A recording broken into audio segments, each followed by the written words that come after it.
దేవుని నామానికి స్తోత్రాలు. మీ అందరికి నా హృదయపూర్వకమైన వందనాలు. ఈ ఉదయకాల సమయంలో మరి ఒకసారి మీతో కలిసి ప్రభుని స్తుతించడానికి, కాసేపు దేవుని వాక్యాన్ని ధ్యానించడానికి ప్రభు నాకు అనుగ్రహించిన ఈ శ్రేష్టమైన తరుణాన్ని బట్టి ప్రభుని స్తుతిస్తున్నాను. నాతో కలిసి రండి, కాసేపు దేవుని వాక్యాన్ని ధ్యానిద్దాం. ఫిలిప్పీయులకు రాసిన పత్రిక 4వ అధ్యాయము 4వ వచనం నుండి 7 వచనాల దాకా నేను చదువుతాను. శ్రద్ధగా గమనించవలసిందిగా మనం చేస్తున్నాను. ఎల్లప్పుడూ ప్రభునందు ఆనందించుడి, మరలా చెప్పుదును ఆనందించుడి. మీ సహనమును సకల జనులకు తెలియబడనీయుడి. ప్రభు సమీపముగా ఉన్నాడు.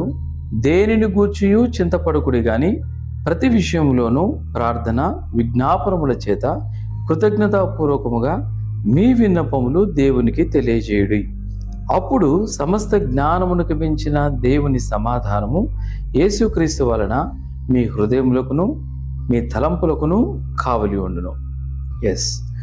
దేవుని వాక్యాన్ని వింటున్న ప్రియ దైవజనమా, ఇక్కడ అపోస్తలుడైన పౌలు తాను చెరసాలలో బందీ అయినప్పుడు రాసినటువంటి పత్రిక ఇది. తాను చెరసాలలో ఉంటూ తన సంఘస్థులకు చెబుతున్న మాట ఏమిటంటే, ఎల్లప్పుడూ ప్రభునందు ఆనందించండి. మరలా చెప్పుదును, ఎల్లప్పుడూ ప్రభునందు ఆనందించండి. చూసారా ప్రియ దేవుని బిడ్డలారా, పౌలు గారు తాను శ్రమలో ఉంటూ, తాను కష్టాల్లో ఉంటూ, తాను బందీ అయి ఉండి తన ప్రజలకు చెబుతున్నాడు, ఎల్లప్పుడూ ప్రభునందు ఆనందించండి. చూసారా పౌలు గారికి ఉన్నటువంటి నిరీక్షణ ఎంత గొప్పదో. నిజమే, ప్రభువు నమ్ముకున్న నీకు నాకు మన జీవితాల్లో శ్రమలు రావచ్చు, కష్టాలు ఉండొచ్చు, ఇబ్బందుల్లో ఉండవచ్చు. అయితే ప్రభువునందు ఎల్లప్పుడూ ఆనందంగా ఉండాలనేది ప్రభు ప్రణాళిక. ఇది ప్రభు చిత్తమై ఉన్నది. తర్వాత పౌలు గారు అంటారు 6వ వచనంలో, దేనిని గూర్చియు చింతపడకూడదు కానీ ప్రతి విషయంలోనూ ప్రార్థన విజ్ఞాపనముల చేత కృతజ్ఞతాపూర్వకంగా మీ విన్నపములు దేవునికి తెలియజేయండి. ఈ దైనందిన జీవితంలో, మనిషి జీవితంలో, ఈ జీవన పోరాటంలో చింత మనిషి జీవితాన్ని పాడు చేస్తుంది. నిజమే, కొన్ని కుటుంబాలకి ఆర్థిక సమస్యలు ఉండి ఉండవచ్చు, కొన్ని కుటుంబాలకి అనారోగ్య సమస్యలు ఉండి ఉండవచ్చు, కొన్ని కుటుంబాల్లో సమాధానం లేక ఉండి ఉండవచ్చు, కొన్ని కుటుంబాలలో ఆశీర్వాదం లేక ఉండి ఉండవచ్చు.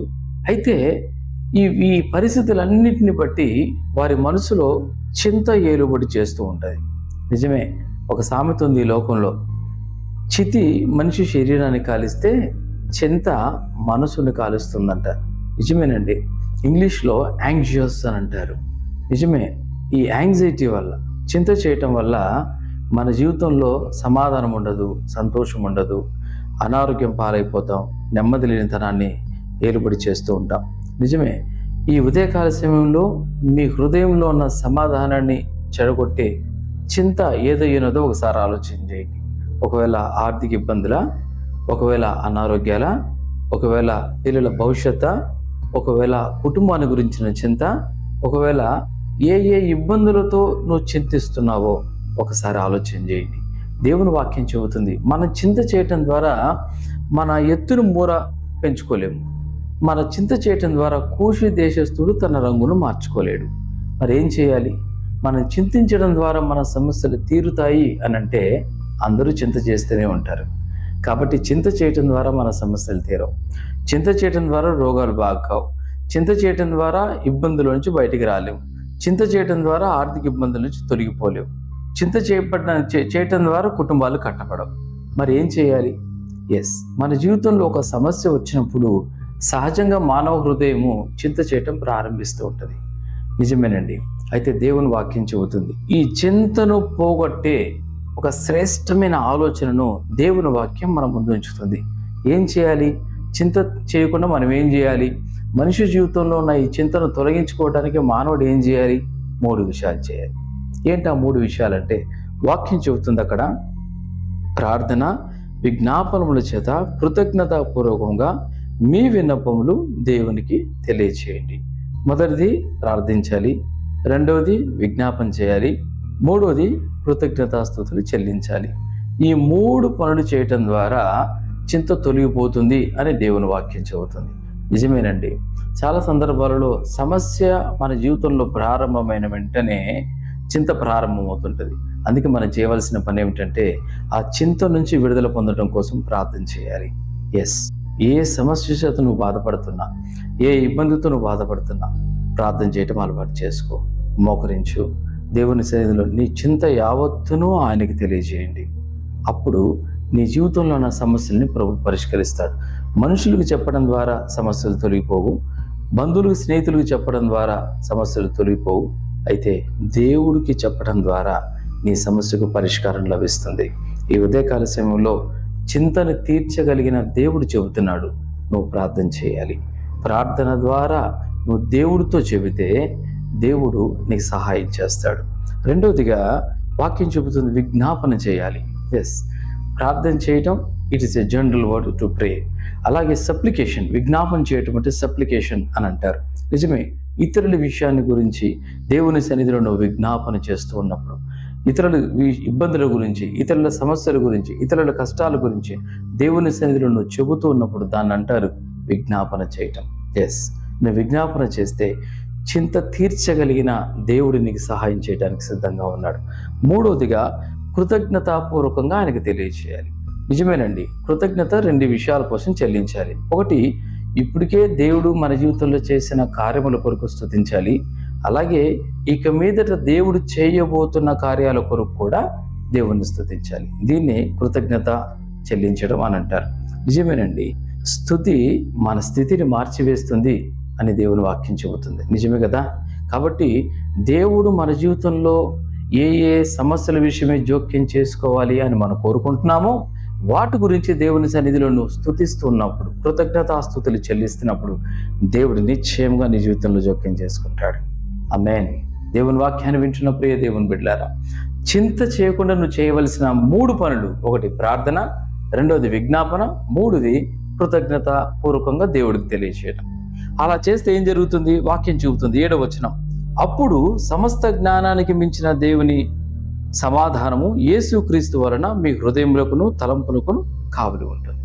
ఎస్, దేవుని వాక్యాన్ని వింటున్న ప్రియ దేవుని బిడ్డలారా, నువ్వు ఎప్పుడైతే ప్రార్థన చేస్తావో, ఎప్పుడైతే విజ్ఞాపన చేస్తావో, ఎప్పుడైతే కృతజ్ఞతాపూర్వకంగా ఆయనకి తెలియజేస్తావో, అప్పుడు సమస్త జ్ఞానానికి మించిన దేవుని సమాధానం నీ హృదయానికి తలంపులకు కావలి ఉంటుంది. ఎస్, ఎందుకు హృదయానికి తలంపులకు కావలి ఉండడం? ఎందుకంటే చింత పుట్టే ప్రదేశం హృదయం, అది డెవలప్ అయ్యే ప్రదేశం తలంపు. అందుకేనండి సమస్త జ్ఞానానికి మించిన దేవుని సమాధానం నీ హృదయానికి తలంపులకు కావలి ఉండి నీ హృదయంలో చింత పుట్టకుండా, నీ తలంపుల చింత డెవలప్ అవ్వకుండా కావలి కాస్తుంది. ఎస్, దేవుని వాక్యాన్ని వింటున్న ప్రియ దేవుని బిడ్డలారా, కాబట్టి దేని గురించి కూడా మీరు చింతపడవద్దు. ప్రార్థన చేద్దాం, విజ్ఞాపన చేద్దాం, కృతజ్ఞతాపూర్వకంగా దేవునికి తెలియచేద్దాం. దేవుడు నిశ్చయంగా మన జీవితంలో జోక్యం చేసుకుంటాడు. తలలోంచండి, ప్రార్థన చేసుకుందాం. దయగలిగిన నా తండ్రి, ప్రేమ కలిగిన నా యేసయ్య, మీకు వందనాలు, స్తుతులు, స్తోత్రాలు చెల్లిస్తున్నాను. ఈ ఉదయకాల సమయంలో సూటిగా తేటగా మీరు నాతోనూ అందరితోనూ మీరు మాట్లాడారు. మీ మాటలను బట్టి మిమ్మల్ని స్తుతిస్తున్నాం ప్రభువా. దేనిని గూర్చి కూడా చింతపడవద్దు అని చెప్పారు. నిజమే ప్రభువా, మానవుని జీవితంలో అనారోగ్యాలు, ఆర్థిక సమస్యలు, కుటుంబ సమస్యలు, పిల్లల గురించిన భవిష్యత్తు, ఇలా అనేక విషయాల గురించిన చింత చేత ఇబ్బంది పడుతుండగా, అయ్యా చింతను పోగొట్టగలిగిన 3 విషయాలు, మేము చేయవలసిన 3 విషయాలు మీరు మాతో సూటిగా మాట్లాడారు. మొదటగా ప్రార్థన చేయాలని, విజ్ఞాపన చేయాలని, కృతజ్ఞతాపూర్వకంగా ఆయనకు తెలియజేయాలని చెప్పారు. తద్వారా అప్పుడు సమస్త జ్ఞానాన్ని మించిన దేవుని సమాధానం మా హృదయానికి తలంపులకి కావులు ఉంటుందని చెప్పారు. నిజమే ప్రభా, ఈ మాటలు మేము అంగీకరిస్తున్నాం. ఈ మాటలు మా హృదయంలో నిలపండి. వాక్యానుసారమైన జీవితంలోనికి మమ్మల్ని నడిపించండి. వాక్యపు ఫలాలు మా జీవితంలో ఫలించలాగిన కృప చూపమని ప్రార్థిస్తున్నాను. అయ్యా, ఈ సమయంలో ఎవరైతే చింత చేత బాధపడుతున్నారో వారిని మీరు దర్శించండి. ఆ చింతకు కారణమైన ఏ సమస్య అయినప్పటికీ ఈ సమయంలో మేము కలిసి ప్రార్థిస్తుండగా అద్భుతం చేయమని ప్రార్థిస్తున్నాం. ప్రతి విధమైన చింత యేసు నామములో తొలగిపోనట్లుగా కృప చూపించమని ప్రార్థిస్తున్నాను. అయ్యా, ఈ ఉదయకాల సమయంలో ప్రార్థనలో ఏకీభవిస్తున్న మీ బిడ్డల్ని దర్శించండి. రోగులైన వారిని వెంటనే స్వస్థపరచండి. ఆర్థిక సమస్యలు, అప్పుల బాధలతో బాధపడుతున్న మీ ప్రియుల్ని దర్శించండి. అయ్యా, వాటన్నిటిలోంచి మీరు విడుదల కలిగించమని ప్రార్థిస్తున్నాను. కుటుంబాలు కట్టబడాలి. ఆత్మీయమైన అయా అనుభవాల్లో మీ పిల్లల్ని నడిపించండి. మీ సన్నిధిలో సాక్షిగా నిలబెట్టమని ప్రార్థిస్తూ యేసు నామములో అడుగుచున్నాం తండ్రి. ఆమేన్.